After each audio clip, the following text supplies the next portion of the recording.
Expert MAGA troll Michael Picard got into some good trouble during his visit to a rally just steps away from Trump's West Palm Beach golf course. There may be some sort of cover-up, and I'm not denying that, because he's even said on quoted saying, a lot of powerful people, a lot of my friends will get in trouble. Right.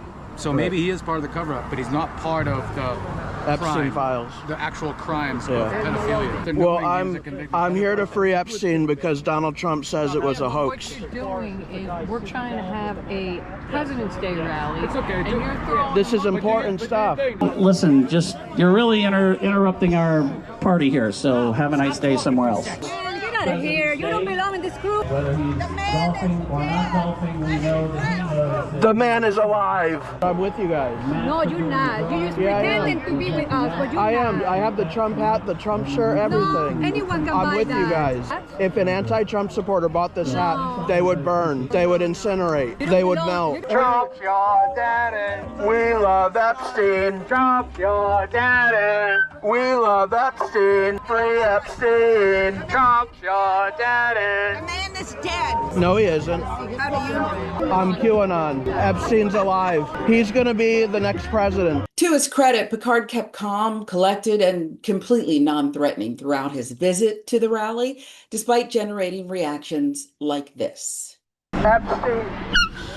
Yell in my ear all the time about your Epstein bullshit. I'm tired of it. You came over to me. You fat slob, worthless mother. You hit that motherfucker. I hit you again with that. You do it. I'll do it to you. Okay. What Michael Picard walked into is not a political event. It's a religious gathering. And once you see it that way, the whole thing snaps into focus. Just look at where they chose to hold it. President's Day, federal holiday set aside to honor every single president from George Washington, of course, to Barack Obama.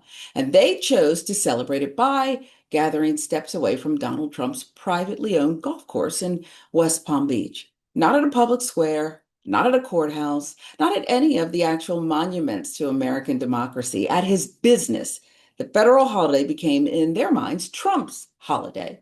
The American presidency became, in their minds, Trump. I mean, just look at what they're wearing. MAGA hats, Trump shirts, Trump flags, Trump pins, Trump tumblers, Trump dog harnesses.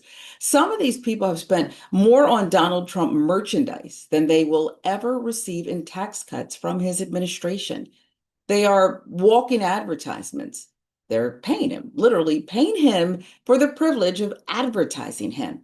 That is not political support. That is brand loyalty. That is the same energy as the people who line up for Apple products or stand outside a Taylor Swift show, except the product they are buying is a man. And look at what happens the moment a calm, polite, smiling guy holds up a sign with a question on it. The reaction you just saw, the rage, the threats, the accusations, because the one thing this gathering cannot tolerate is a question. The one thing this gathering cannot survive is somebody asking the people inside it to defend the man at the center of it on the merits. Because on the merits, the policies, the prices, the wars, the corruption cannot stand. So they don't. They scream, they get hostile, they walk away, and then they go back to chanting his name. That is the Republican Party today. It is not a coalition, it's not a platform, it's not a set of principles, a merchandise tent on the lawn of a golf course on President's Day, defending a man who is, at that exact moment, charging the United States Secret Service to protect him on his own property. Why do you think Donald Trump was fighting the release of the Epstein files? Why do I think? Yeah. I don't think it needed to be released. None of us needed to see that stuff. There's worse things that John F. Kennedy did. Then with children? He was doing stuff with children? No. Okay. I don't think any of them did that. You don't think I that... think Jeffrey Epstein did. I don't think Trump did. Okay. But Epstein, like, there were victims who said there were high profile people, billionaires, class who were, they were being trafficked to. Right. I don't know. I've watched enough of it. I just don't think I don't think it's our business what happened with all those people. I don't. But should the people who committed the crime, should they face judgment? Yes, they should face criminal charges. Yes. And so, I guess, why do you think Trump was fighting the release of them? I think the whole cabinet was fighting the release. It wasn't just him. I think his whole cabinet was fighting the release. But why? I guess why? The same reason why we didn't know everything about World War II. Right. I mean, we didn't. I mean, this is newsworthy, but I just don't think it's that newsworthy. I don't think we need to have it shoved in our face every day. Right. But him tweeting out, "Stop talking about Epstein," Yep. that didn't seem odd to you? Nope. No. Nope. Epstein's dead. Let it go. You know what I mean? Take a beat with that, because she is describing one of the largest sex trafficking operations in American history, a years-long, multi-state, international criminal enterprise involving the abuse of dozens of underage girls. And her response is essentially, doesn't matter. That Epstein is dead, that the girls were teenagers, not little kids, that it has been investigated enough, that the only people still talking about it are people who want to hurt Donald Trump. Every single piece of that is a talking point, not an argument. It's a talking point. Every single piece of it falls apart the second you press on it. Epstein being dead does not mean the network is dead. The girls, and yes, they were girls, not teens, the way she means it. Some of them were 14 years old. The girls were not trafficked by a ghost. They were trafficked by an organization, by co-conspirators, by recruiters, by facilitators, by people with names and faces who, in many cases, are still alive and walking around. The reason the Epstein files matter is not because we want to dig up a dead man. It's because the people who helped him are still out there. Because the rich and powerful men he procured those girls for are still out there.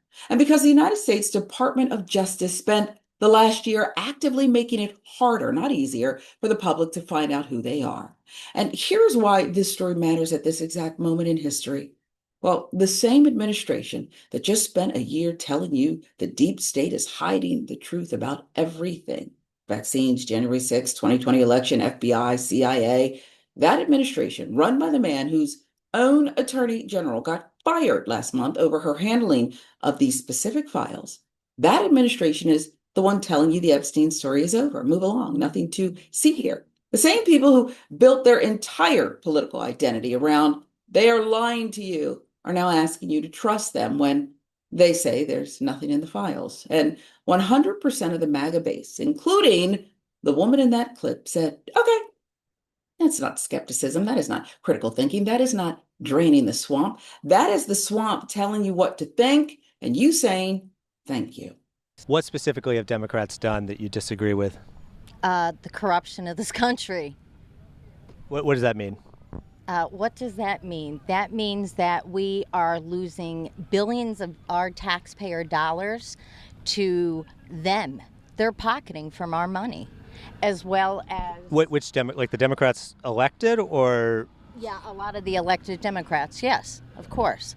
Donald Trump has literally profited $4 billion since he became president, his companies. He was a billionaire before he got into office, and of course he's going to continue to make money. But that is a huge jump in his personal wealth. $4 billion. That doesn't seem like that's corrupt to you, Donald Trump profiting $4 billion? Absolutely not. He's well invested. I mean, be for real. His company's doing business with foreign nations. You don't think that's a little corrupt? Separated himself. Anything going on with the Trump organization is taken care of by other people right now. Okay. Yeah. But it's still Donald Trump's companies that are making the money. Like, he is personally going to make a lot of money because of those deals with foreign companies. God, he deserves every dime he gets. The sacrifices he is making for this country are priceless. Forget left and right for a second. Forget Democrat and Republican. We'll look at the facts. According to Citizens for Responsibility and Ethics in Washington, a nonpartisan watchdog group, in his first 365 days back in office, Donald Trump visited his own properties 198 times. He visited his own golf courses 116 times. Foreign government officials visited his properties 60 times. Special interest groups held 57 events at his properties. 8 foreign government-sponsored events at his properties. Saudi Arabia's Live Golf alone has held 2 major tournaments at his courses, with a third coming this summer at Bedminster. And the senators, Lindsey Graham, held a fundraiser at Trump's West Palm Beach Golf Club called the Trump-Graham Golf Classic. The same Lindsey Graham who votes on Trump's judges, who votes on Trump's wars, who votes on Trump's spending, paying him personally, directly into his pockets while voting on his agenda. That is not lobbying. That is bribery with a tea time. Donald Trump is the first president in modern American history to refuse to divest. He kept every business, He kept every property, he kept every dollar of revenue flowing in, and every foreign government, every defense contractor, every CEO, every senator who wants something from the federal government now knows the address of the front door. It is a golf course, and the entry fee goes into the personal bank account of the man who runs the country. Forbes magazine called the last year the most lucrative year of Donald Trump's life, and he was already a billionaire. This is the part where if Barack Obama had done just one of these things, Fox News would have run for 30 days straight on it. If Joe Biden had taken a single $100 dinner from a foreign government, Jim Jordan would have held 9 hearings. If Hillary Clinton had a golf course where Saudi Arabia held tournaments, we would still be hearing about it in 2040. But because it's Donald Trump, and because the people in that merchandise tent are conditioned to defend him no matter what, none of it lands. None of it sticks. None of it cost him a single point of approval inside his base. And that brings us to the last piece, the media. Because this does not happen without the media, specifically the right-wing media ecosystem, Fox News, Newsmax, OAN, Daily Wire, the talk radio army, the podcast army, the influencer army that has spent a decade now teaching half this country to live inside a sealed reality, a reality where Trump never loses, never lies, never steals, a reality where every accusation is a conspiracy, a reality where the people raising prices on your groceries are the immigrants, not the tariffs, where the people threatening your kids are the trans librarians, not the men that your president is photographed with at UFC fights, where Jeffrey Epstein is a hoax, but Hunter Biden's laptop, that's a smoking gun. Inside that reality, none of what I just told you exists. The 198 visits don't exist. Saudi Arabia tournaments don't exist. Lindsey Graham's fundraiser doesn't exist. Epstein co-conspirators, nowhere to be found. Because the only people allowed to tell those viewers what is real are the same people getting paid to keep them from finding out. And what they are losing in the deal, the people in that rally, the woman defending Epstein, the man who screamed at Michael Picard for holding up a sign, what they're losing is their material lives, their wages, their health care, their kids' education, their parents' Social Security, their air, their water, the functioning country they grew up in. They are trading all of that. In exchange, they get a hat, a flag, a rally on a federal holiday at a golf course owned by the man emptying their pockets, and a story, a beautiful, comforting, completely fake story about how all of it is somebody else's fault. That is the racket. That is the trick. The way out of it is for somebody somewhere to walk up with a sign and ask a question calmly, politely on camera, just like Michael Picard did. Because every once in a while, in the middle of the rage and the shouting and the merchandise, one person stops, one person actually thinks about the question, and that is where it ends.